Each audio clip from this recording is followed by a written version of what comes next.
Jonathan knelt by the bed, not to pray, to search. His fingers brushed cold floorboards, and metal. 2 slender pins, silver, twined with ivy patterns. He pulled them out. Their tips gleamed, unnaturally sharp. He measured the distance between them, 6 centimeters. Exactly the span of the punctures on the Count's neck. Too precise for teeth. Too symmetrical for chaos. Sibylla appeared behind him. "Those belong to my grandmother," she said. She pinned her veil with them. Her voice wavered, as if the past had just walked into the room. Jonathan held 1 pin up to the light. No blood in the grooves, no tissue residue. Clean, sterile almost, like a surgeon's tool or a prop. He compared the pins to the wound photos. The angle matched, but the skin around the punctures showed no bruising, no swelling. Dead tissue doesn't react. These marks were made after death. "It's a lie," Sibylla whispered. "The night god doesn't need props." She backed away, her faith cracking like thin ice. Downstairs, Gabriel examined the pins without touching them. Ornamental, heavy for hair. He paused, but sharp enough to pierce skin, if pressed hard. His tone was clinical, too clinical. Jonathan tested the pins on wax. They left clean, round holes, no tearing, just like the neck wounds. No struggle, no bite, just pressure, deliberate, cold. He checked the bed frame. Dust undisturbed near the headboard, but under the foot, scuffed, as if someone crawled there recently, after the body was found. Sibylla kept a jewelry box in her room, velvet-lined. 1 compartment empty, same size as the pins. She hadn't reported them missing. Why? Jonathan asked her gently, "When did you last see them?" She looked out the window. "Before the snow came." A safe answer. Too safe. Gabriel mentioned the family vault. Old silver is often repurposed. But these pins weren't tarnished. They'd been polished recently, within days.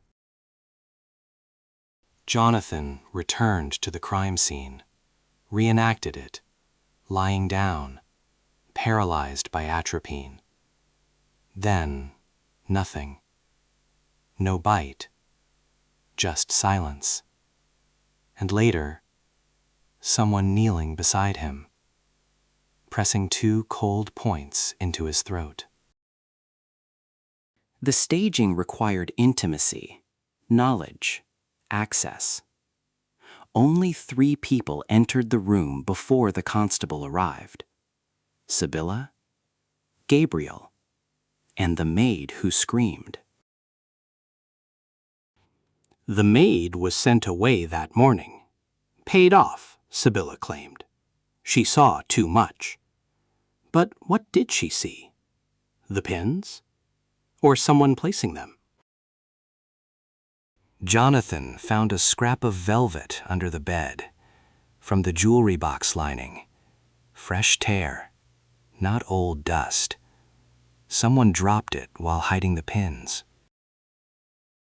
He confronted Sibylla. She didn't deny it.